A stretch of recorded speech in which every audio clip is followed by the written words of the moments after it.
Bonjour à tous, c'est Zimbabwe. On se retrouve aujourd'hui pour une nouvelle vidéo de l'amour.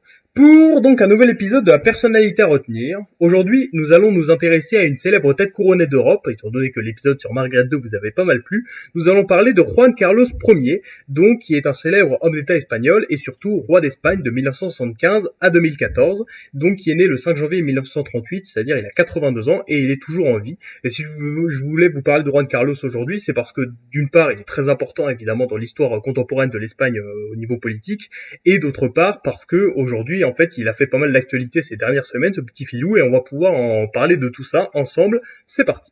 Alors il faut savoir qu'avant de parler d'un roi d'Espagne, évidemment, il faut que je parle un peu de l'histoire de l'Espagne au niveau de la monarchie. Il faut savoir que bon, l'Espagne a un roi depuis super longtemps, bon ça voilà, on va pas en parler non plus, mais les Habsbourg avaient été au pouvoir jusqu'en 1700, et vers 1700, vous savez, c'était la guerre de succession d'Espagne, et donc la branche qui représentait la monarchie espagnole était une branche française, la branche la maison de Bourbon, voilà, mais d'Espagne.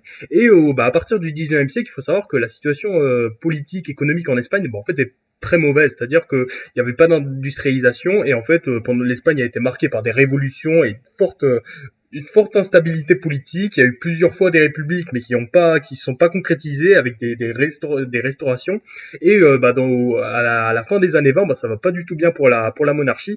Et en fait, vers 1931, le roi Alphonse XIII est obligé d'abdiquer. Et donc, c'est la proclamation de la Seconde République. Et cette seconde république, vous le savez, a été marquée par une très grande opposition entre la gauche et la droite, et donc qui a donné lieu à la guerre d'Espagne, la guerre civile espagnole, qui a été très très violente, évidemment, entre le camp républicain avec des républicains et pas mal de gens très à gauche, des communistes, beaucoup d'anarchistes aussi, contre des nationalistes, des gens très à droite, dont pas mal de fascistes, et c'est finalement les méchants qui ont gagné, évidemment, avec le fameux Francisco Franco, qui a été le caudillo de España pour la gracia pour la grâce de Dieu, là, et donc il a été au pouvoir pendant près de 40 ans, donc ça a été plutôt chaud. Et donc Juan Carlos né en 1938, dans ce contexte-là, pour la monarchie espagnole, ça va pas vraiment du tout. Et il faut savoir que Juan Carlos, donc, est le petit-fils d'Alphonse XIII, et donc Juan Carlos est le fils de Juan de Bourbon, donc de Jean de Bourbon. Et en fait, ce type est très très intéressant pour essayer de comprendre en fait le rapport entre la monarchie espagnole et le franquisme. C'est-à-dire que dans les années 30, ce Jean de Bourbon, en fait, il voulait entrer dans l'armée nationaliste aux côtés de Franco pour lutter contre la République. En fait, pour essayer donc de gagner de gagner du style au niveau de Franco pour ensuite redevenir le roi, quoi, pour avoir une restauration. Le problème, c'est que ça a pas du tout marché, il va être refusé, et vers 1939, Jean demande à Franco, ouais, je peux avoir le trône. Franco lui répond même pas, du coup Jean commence à rager, et en fait il décide de faire une autre stratégie, c'est en fait de se poser en libéral, voilà, en défenseur de la démocratie parlementaire, quoi. Et voilà, du coup il décide de représenter la démocratie contre la dictature de Franco. Et d'ailleurs il a pas mal essayé de persuader les anglo-saxons de faire un débarquement en Espagne, qui était prévu d'ailleurs, vers la fin de la Seconde Guerre mondiale. Il y avait les anglo-saxons prévoyaient peut-être, parce que Franco c'était quand même l'allié des nazis et des fascistes, faut pas l'oublier. Mais au final, ça avait pas eu lieu, et du coup, Jean de Bourbon était un peu nul. Et en fait, de l'autre côté, Franco, en fait, lui, il faut savoir que contrairement à ce qu'on pourrait croire, en fait, Franco était pas du tout pour une dictature à vie, un truc comme ça. Lui, il se voyait plus un peu comme un genre de régent, en fait. Il se voyait comme un restaurateur un peu de la monarchie, un peu comme le régent Horthy en Hongrie. C'est comme ça que plutôt que se voyait Franco. Et donc, en fait, comme Franco voulait avoir des successeurs, mais au niveau royal, et en fait, et comme Jean de Bourbon était complètement opposé à Franco, et Franco a jeté son dévolu donc sur le fils de Jean de Bourbon, donc Juan Carlos. Et donc dans les années 40, 50, 60, Juan Carlos a fait ses études donc en Espagne, voilà, et il s'est rapproché de Franco. Et en 1969, donc Franco qui était vieillissant, qui commençait à avoir 80 ans, quoi, et en fait a nommé Juan Carlos prince héritier d'Espagne. Donc c'était le successeur de Franco. Et donc là, tout ça c'est quand même très intéressant. Il monte en grade là, et il faut savoir que Juan Carlos avait pas mal de relations conflictuelles avec son père, Jean de Bourbon, qui lui se sentait comme un gros nul, étant donné qu'il avait pas eu le trône, quoi. En fait, son trône, le trône espagnol était en train de lui passer sous le nez, et vraiment leur relation était très mauvaise entre lui et son fils. Et il faut savoir que donc en 1975, qu'est-ce qui se passe? Franco il crève. Et il faut savoir que déjà Franco, donc déjà il a gouverné pendant super longtemps, 40 ans, mais la mort de Franco, mais c'était chiant, parce que déjà en fait le mec en octobre il fait une attaque cardiaque, et pendant un mois il est en pleine agonie, c'est horrible, il y a tous les journaux qui en parlent à chaque fois, et au final il meurt d'un truc complètement horrible, Parkinson, cardiopathie, ulcère, hémorragie, péritonite. Il avait 40 kilos, donc c'était complètement horrible, mais bon c'était mérité, quoi, c'était un méchant, quoi. Et du coup, à ce moment-là, en fait, on est en pleine transition, c'est-à-dire que Juan Carlos devient le roi d'Espagne, et un roi d'Espagne avec beaucoup de pouvoir. Et donc là, en fait, d'un côté, on a la droite franquiste qui se dit cool, Juan Carlos va continuer la dictature et tout, c'est parfait. Et de l'autre côté, il y a plein de groupuscules d'extrême gauche qui se disent Franco est mort, donc on va en profiter pour foutre le bordel, pour restaurer la démocratie et tout. Et donc là, Juan Carlos, en fait, tout le monde attend ce qu'il va faire, quoi.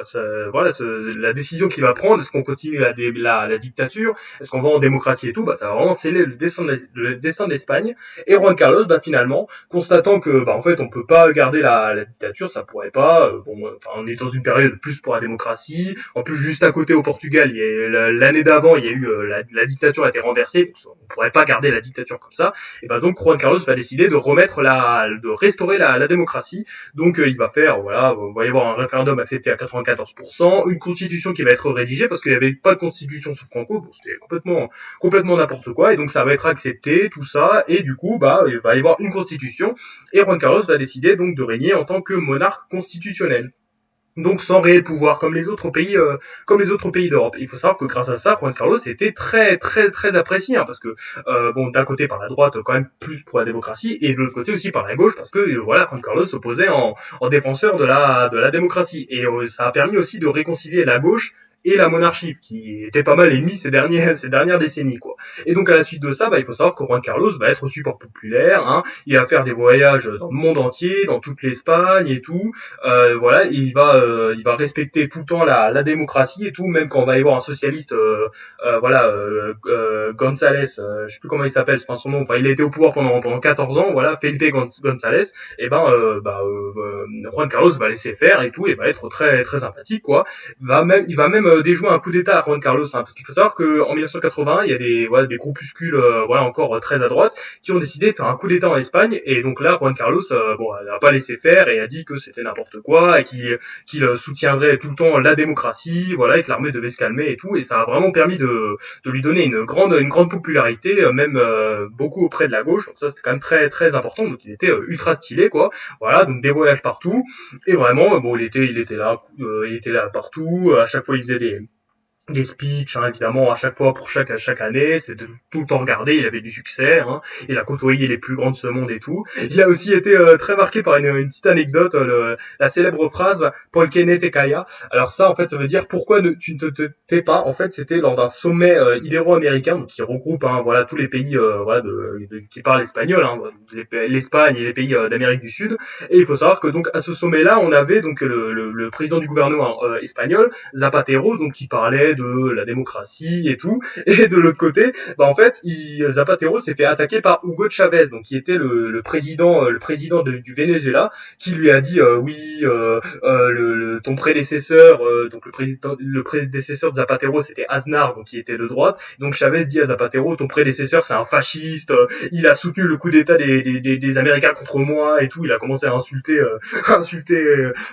Zapatero, et en fait Juan Carlos qui était juste à côté n'a pas laissé faire ça et lui a dit pourquoi tu ne te tais pas, et vraiment ça a complètement discrédité Chavez, et vraiment pendant des plein d'années en fait toute l'opposition à Hugo Chavez au Venezuela en fait a pas arrêté de brandir ce slogan pourquoi tu ne te tais pas, pourquoi tu parles en fait. Et c'était donc tout ça c'est plutôt marrant, et donc avec tout ça on peut se dire que Juan Carlos était vraiment populaire et tout, quand tu regardes les sondages vraiment il était 77% trouve vraiment super bien et tout, sauf qu'en fait il faut savoir que la fin de son règne à Juan Carlos a été très dure. Il y a plusieurs facteurs qui l'expliquent.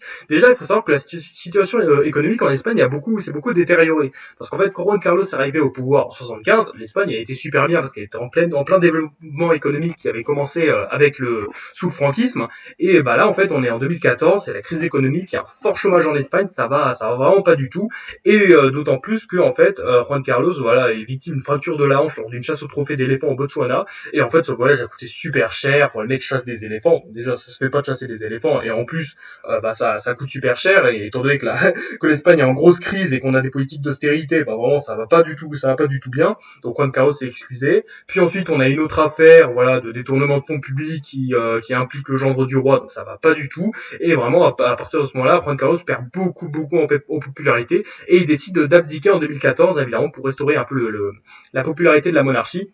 Donc il démissionne au profit de son fils, hein, Felipe VI, donc voilà, qui est le nouveau roi d'Espagne, hein, voilà, donc depuis 6-7 ans, qui est d'ailleurs super grand, je crois, il fait presque 2 mètres, donc plutôt stylé. Et donc Juan Carlos décide de partir, et en fait, la décadence continue pour Juan Carlos parce qu'en fait, il a continué à se faire attaquer pour des fraudes fiscales, des affaires de corruption, des trucs avec l'Arabie Saoudite, du blanchiment d'argent, donc des trucs vraiment pas du tout fous.